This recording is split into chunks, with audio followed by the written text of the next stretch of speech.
Good morning, you're listening to the brief wake up, your mindful start to the day.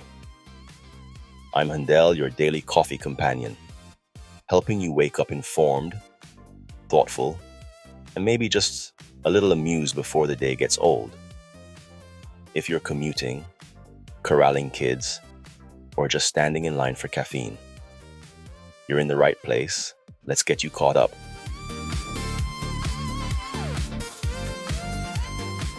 In Health this morning, let's talk about a condition that's both ancient and incredibly common: bunions. And here's the surprising part. Bunions aren't just a modern footwear problem. They're an evolutionary quirk that has affected humans for thousands of years. Archaeologists have found evidence of bunions in prehistoric footprints in England and even in ancient Egyptian mummies. By the Middle Ages, the numbers skyrocketed. In Cambridge, burials from the 1300s and 1400s, more than a quarter of skeletons showed bunion deformities, likely because of the fashionable but disastrous poulain shoes with long pointed toes. In earlier centuries, that number was only 6%. But why do we get bunions in the first place? A bunion, or hallux valgus, is what happens when the big toe starts leaning toward the other toes, causing the joint at its base to jut outward. Over time, the misalignment triggers pain, swelling, nerve irritation, numbness, calluses, and sometimes secondary deformities like hammer toes or claw toes. Roughly a quarter of all adults have bunions, and the numbers are higher in women and in people over 65. And here's the real mystery. Bunions don't make sense evolutionarily. Natural selection should favor feet that stay stable. But in humans, the big toe is uniquely reorganized compared to other primates. Chimps and gorillas use their big toe to grasp. Humans don't. All our toes hit the ground together when we walk. That design makes us efficient distance walkers. But it also means our big toe can override the muscles, tendons, and ligaments meant to keep it aligned. Once that drift begins, the deformity progresses. So what sets the process in motion? Genetics is a major factor. A study in 2007 found that 90% of patients with painful bunions had a family history going back 3 generations. Foot structure is another. People with low arches, joint laxity, or loose connective tissue are more prone to big toe instability. And yes, footwear plays a role. We evolved to walk on soft, natural surfaces. Today we spend our lives on concrete, tile, and hardwood. Combine that with shoes that are narrow, unsupportive, or overly flexible, and the foot essentially sacrifices itself to protect the hips and back, shifting forces in a way that encourages bunions. So what can you actually do about them? You can slow the progression. Supportive shoes, wider toe boxes, orthotics, stretching, icing, and anti-inflammatory medications can all relieve discomfort. But once a bunion forms, there's only one definitive correction: surgery.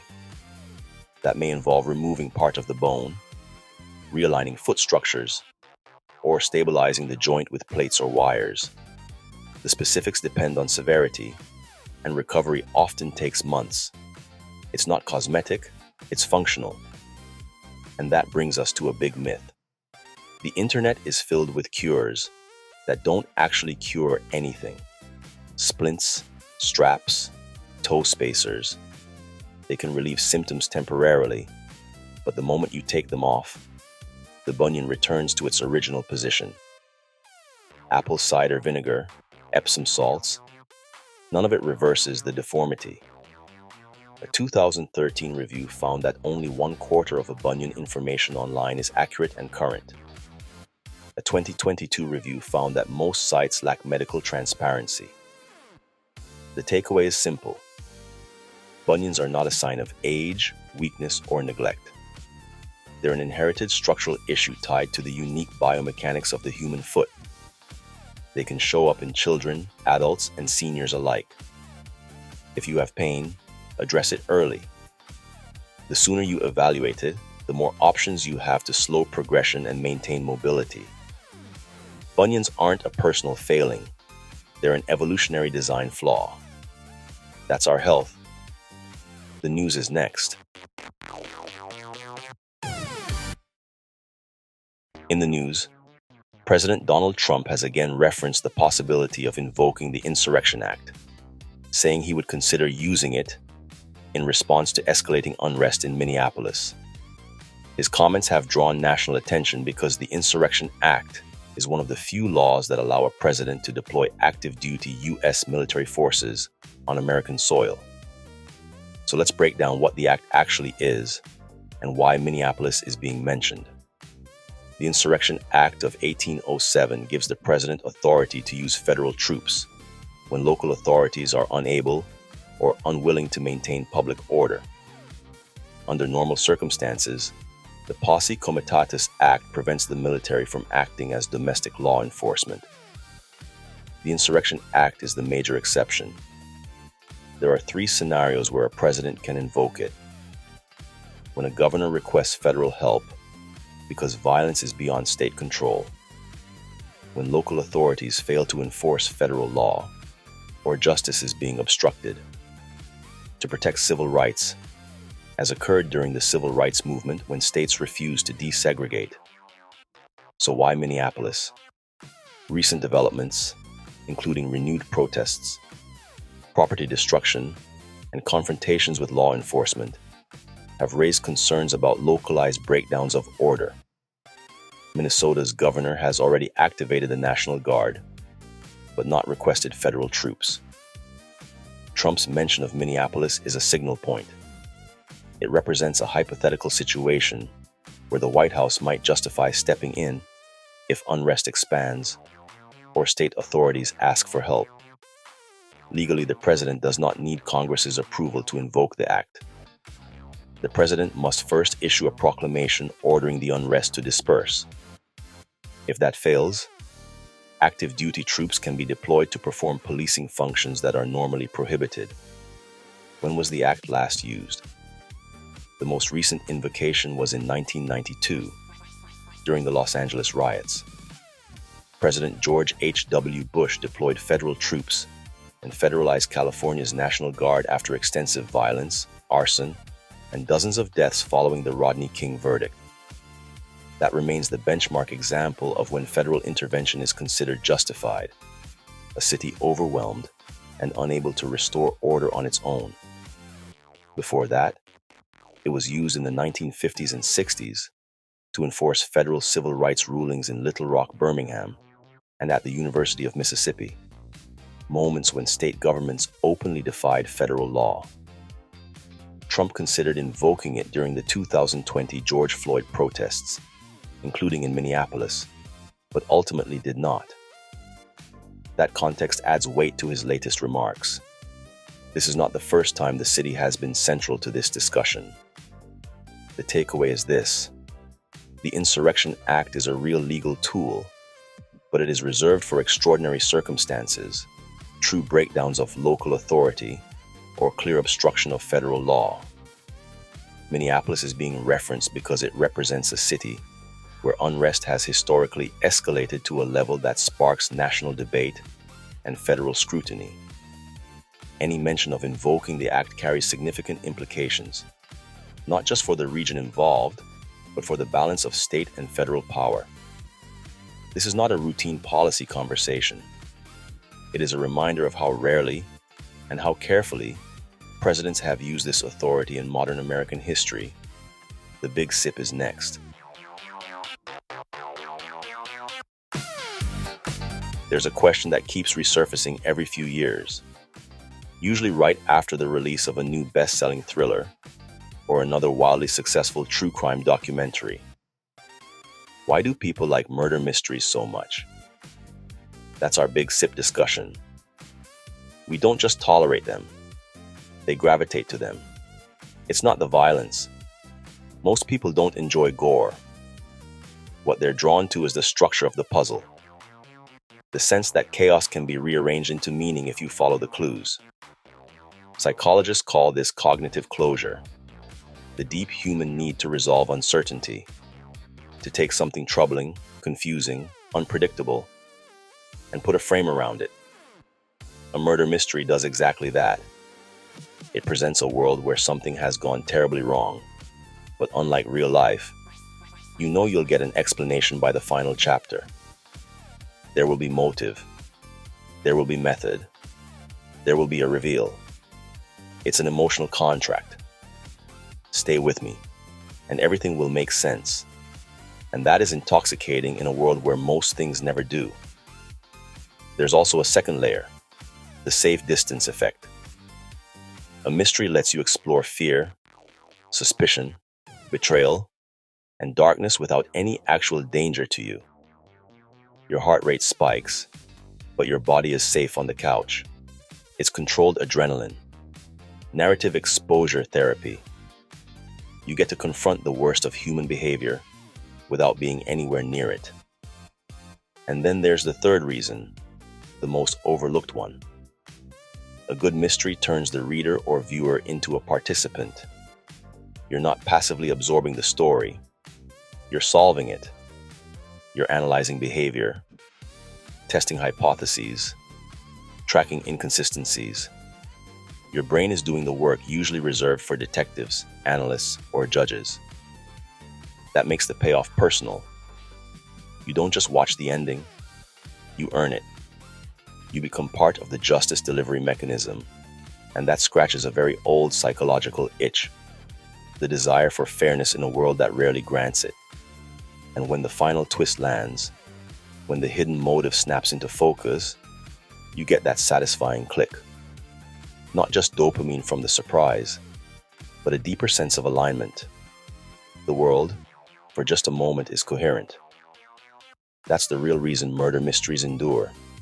Not the crime, not the villain, but the promise that even in the darkest storyline, truth still rises, order still wins, and someone, even if it's fictional, is smart enough to make sense of the mess. That's the big sip. We don't watch murder mysteries because we like the darkness.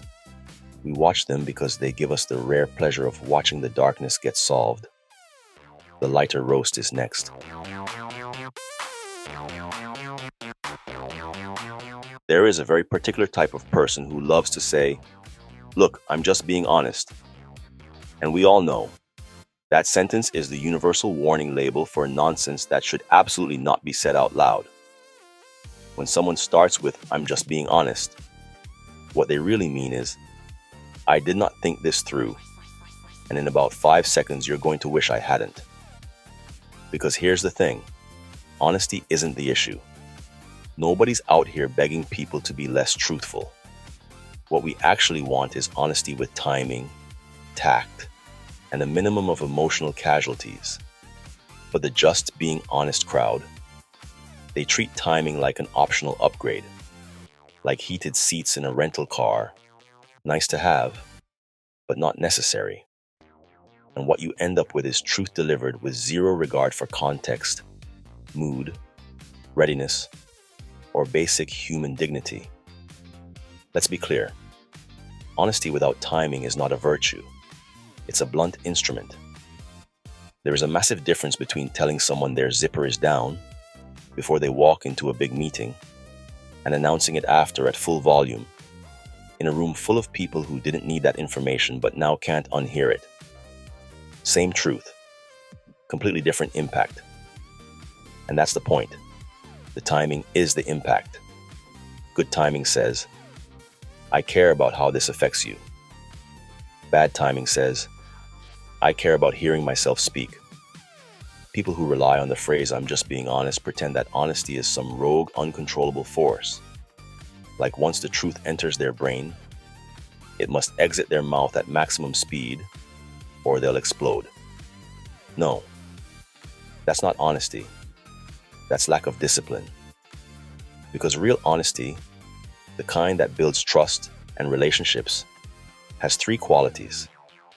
It's true, it's useful, and it is delivered at a moment the person can actually receive it. If any of these 3 are missing, it's not honesty, It's emotional dumping. People forget that truth has seasons. There is a right moment to say it, a right tone to use, and a right setting to choose. You can tell someone a difficult truth privately and protect their dignity, or you can announce it publicly and pretend you're doing them a favor. And here's the irony. The same people who claim to be brutally honest are rarely willing to receive honesty in return. They love giving the medicine. They hate swallowing it. It's because their honesty isn't about clarity. It's about control. It lets them feel bold without actually doing the work of being thoughtful. If your honesty leaves the other person feeling smaller, embarrassed, or blindsided, you weren't being brave, you were being careless, and you dressed it up as virtue. Honesty is important, but timing is what makes it constructive instead of corrosive. Anyone can drop the truth on the table. Real skill is knowing when to speak it, so the relationship survives the conversation. That's the part the just being honest crowd never understands. You can be right and still be wrong. Because truth without timing isn't honesty. It's impact without intention. Our commemoration is next. January 16th is one of those dates in history where seemingly unrelated events line up to tell a bigger story about power, freedom, restraint, and the consequences of human decision-making. We start in 1920, when the United States enacted Prohibition. The 18th Amendment officially took effect on January 16th, banning alcohol nationwide. The intention was moral improvement. The outcome was the opposite. The country saw a boom in speakeasies, illegal trade networks, and organized crime. It became a lesson in governing against human behavior, a reminder that sweeping policy can produce unintended destabilizing results. Fast forward to 1991, another defining January 16th. After months of standoffs and failed negotiations, the U.S. launched Operation Desert Storm, initiating the air campaign against Iraq following Saddam Hussein's invasion of Kuwait. The scale, precision, and speed of that operation signaled a new era of American military dominance and a new understanding of when the United States would intervene abroad. This moment was made possible by a crucial step just days earlier: Congress's authorization for the use of military force, one of the last times an AUMF was issued strictly for a defined conflict with a clear objective and endpoint.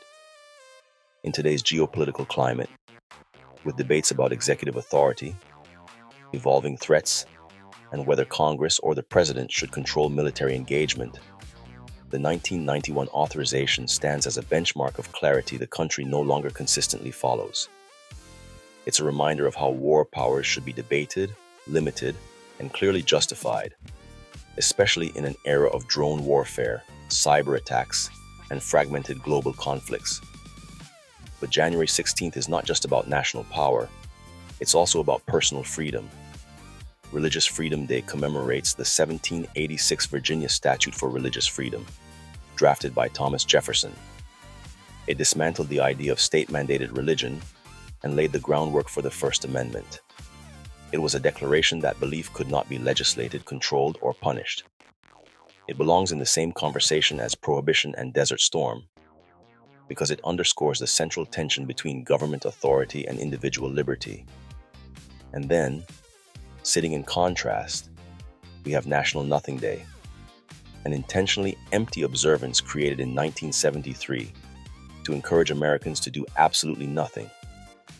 It stands almost as satire, a reminder that with so much political and historical weight on this date, there is value in stepping back, pausing, and recognizing the absurdity of how much one calendar day can carry. Finally, we celebrate National Without a Scalpel Day, marking the first U.S. angioplasty performed in 1964, the birth of minimally invasive vascular intervention. Before that moment, opening an artery required large incisions, major anesthesia, prolonged recovery, and significant risk. Today, endovascular procedures treat blockages, aneurysms, and limb-threatening disease through tiny punctures, a complete reimagining of what surgery can be. It is a testament to innovation, precision, and the ability to solve big problems without force or aggression. A perfect counterpoint to the political and military events this date carries. Today's commemorations. Prohibition's lesson in unintended consequences. Desert Storm's example of decisive but clearly authorized force. Jefferson's defense of personal freedom. The intentional quiet of National Nothing Day. And the rise of minimally invasive vascular surgery are all connected by one theme. When power is used, withheld, or refined, the results shape society for generations. Today we looked at how the human foot still carries an ancient design flaw, how presidential power intersects with unrest when the Insurrection Act is invoked, and why murder mysteries satisfy our need to impose order on chaos. We also explored the difference between honesty and timing, and why "I'm just being honest" is usually just poor judgment in disguise. January 16th commemorations remind us that power, whether biological, political, emotional, or historical, always shapes outcomes. But how we choose to use it determines the impact. This is Dr. Robinson for the Brief Wake Up. Be kind, calm, and curious. We will catch you next time.